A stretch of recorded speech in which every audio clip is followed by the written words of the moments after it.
Bonjour à toutes et à tous.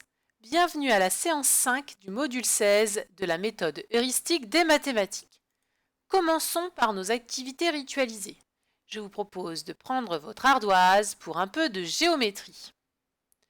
Je vais vous montrer une figure. Pendant 30 secondes, vous allez pouvoir l'observer, bien la regarder. Vous n'avez rien à écrire pendant ce temps-là.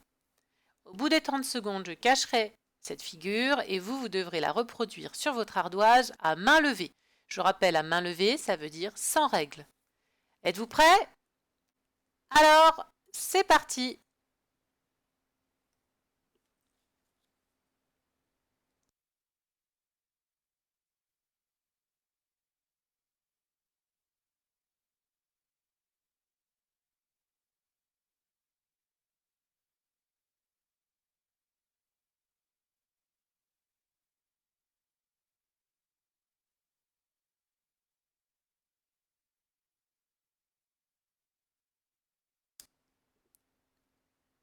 Les 30 secondes sont écoulées. À vous de jouer, faites une pause sur la vidéo et reproduisez cette figure à main levée. Voici la figure qu'il fallait reproduire. Alors, est-ce qu'elle ressemble à la tienne? Il fallait remarquer que nous avions deux triangles, un grand dans lequel s'imbriquait un autre plus petit. Pour faire ce plus petit, il fallait repérer que ce point-là, d'accord, donc le sommet, un des sommets de ce triangle, c'était la moitié de ce côté-là du triangle. Ici, ce sommet-là se situe aussi à la moitié de ce côté-là du triangle, et ce sommet-là se situe à la moitié de ce côté du grand triangle. Donc il suffisait ensuite de réunir ces trois points et nous avions le petit triangle. Alors, avez-vous réussi? Bravo! Passons au calcul mental. Je vais vous demander de calculer 19 plus 29, soit de tête, soit en utilisant votre matériel de numération. Faites une pause sur la vidéo et relancez pour avoir la correction. Alors, pour faire 19 plus 29, avec le matériel de numération, il fallait donc utiliser ou imaginer que 19, c'est une dizaine et 9 unités. Dans 29, j'ai 2 dizaines et, très bien, 9 unités. Quelle question se pose-t-on? Très bien. Est-ce que nous pouvons construire un nouveau groupe de 10? Là, nous voyons que nous avons beaucoup d'unités isolées. On voit tout de suite, comme là il y en avait 9, qu'il n'en manque plus qu'une pour construire une dizaine. Donc si je prends ces 9 unités isolées auxquelles j'ajoute une unité du 19, là, j'ai maintenant 10 unités isolées. Que puis-je faire avec ces 10 unités isolées? Je peux faire un échange, bravo. Mes 10 unités contre une dizaine. Alors maintenant, eh bien, le résultat de 19 plus 29 se voit. J'ai 4 dizaines, très bien, et 8 unités. 19 plus 29 égale 48. Allez, réessayez maintenant avec 8 plus 15, pardon. Faites une pause sur la vidéo. Alors, pour 8 plus 15, 8, combien y a-t-il de dizaines dans 8? Ben oui, il n'y en a pas, hein. 8 est plus petit que 10, on ne peut donc pas construire une dizaine avec 8. 8, c'est juste 8 unités isolées. Et 15? Eh bien 15, c'est donc une dizaine et 5 unités isolées. Ça, on pouvait aussi l'imaginer de tête. Est-ce que l'on peut construire un nouveau groupe de 10? Eh oui, si je prends les 5 unités du 15, et ici, pardon, dans le 8, je prends 5 unités de 8, j'ai donc 5 et 5, 10, je peux procéder à un échange. Tadam! J'ai récupéré une dizaine. Le résultat s'offre à vous. J'ai maintenant 2 dizaines et 3 unités. 8 plus 15 égale 23. On essaie de faire sans les doigts, hein, on a bien dit. Hein. C'est soit de tête, soit avec le matériel de numération. Allez, entraînez-vous et appliquez ces conseils et cette méthode pour 23 plus 17. Faites une pause sur la vidéo. 23 plus 17, c'est donc 2 dizaines et 3 unités. 17, c'est 1 dizaine et 7 unités. Quelle est la question que l'on se pose? Oui. Peut-on construire un nouveau groupe de 10? Vérifions.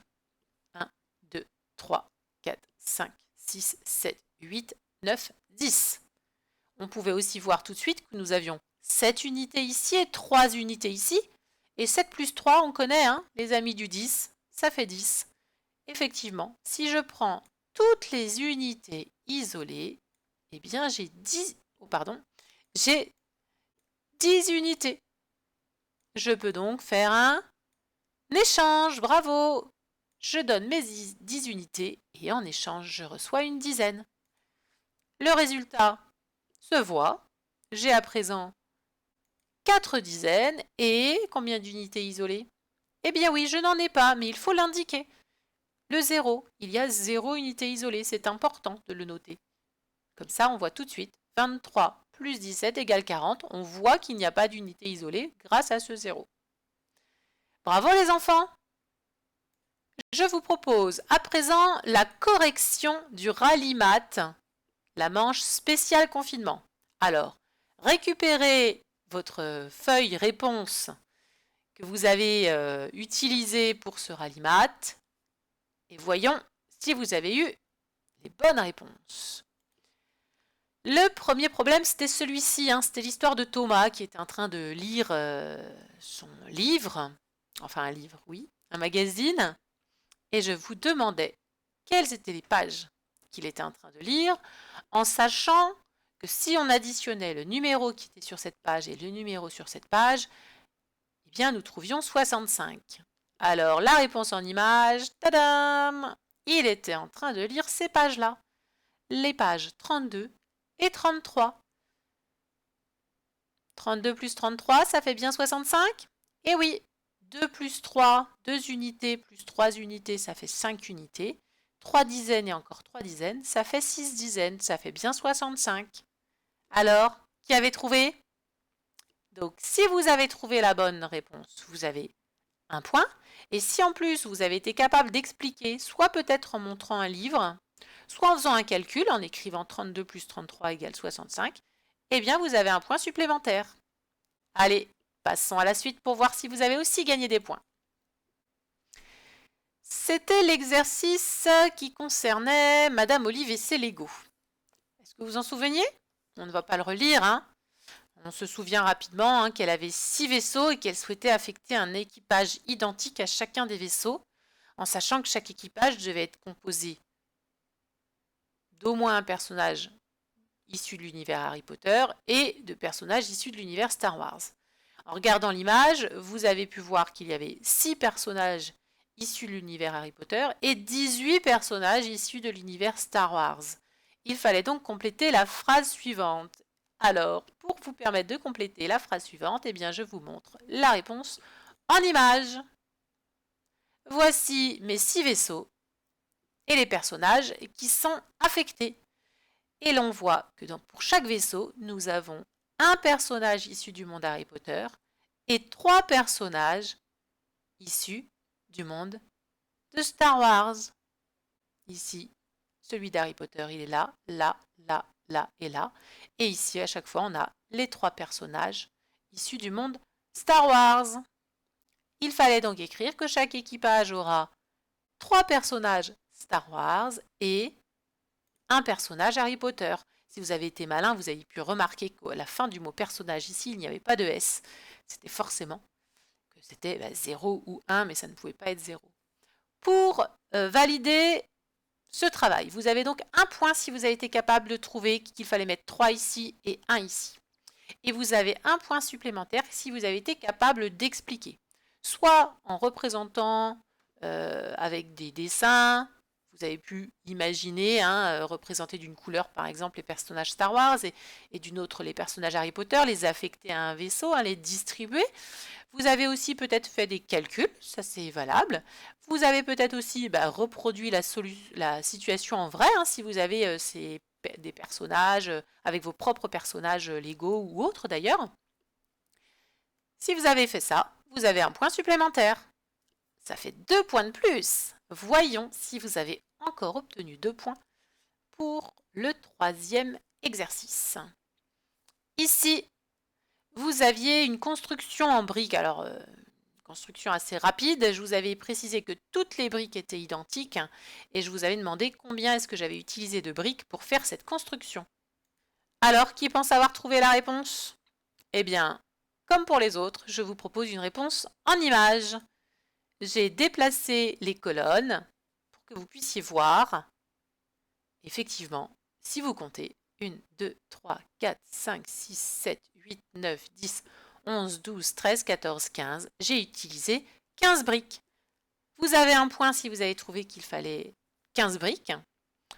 Et vous avez un point supplémentaire si vous avez été capable de m'expliquer comment vous aviez trouvé le 15. Donc ça pouvait être par des calculs et ça pouvait aussi être par une image avec votre propre matériel. Donc là, si vous avez eu tout bon, vous avez rapporté 6 points pour l'école. Chaque élève, je rappelle, rapportait, en tous les cas pour ce qui concerne l'école dans laquelle je travaille, chaque élève de CP pouvait donc rapporter 6 points à l'école. Eh bien, je vous annonce, et je vais vous décevoir peut-être, attention, que dans un souci d'organisation, je ne vous donne pas la réponse maintenant. Tout simplement parce qu'il fallait que j'enregistre cette vidéo avant. Mais vous saurez si vous avez gagné grâce à soit un petit mail qu'on vous enverra, soit une autre vidéo qui va arriver très bientôt. Et je vous conseille, les enfants, si vous avez gagné, de bien surveiller votre courrier, mais je n'en dis pas plus. Cette vidéo est terminée. Je vous félicite d'avoir participé à ce rallye maths et je vous dis à très bientôt pour une nouvelle vidéo.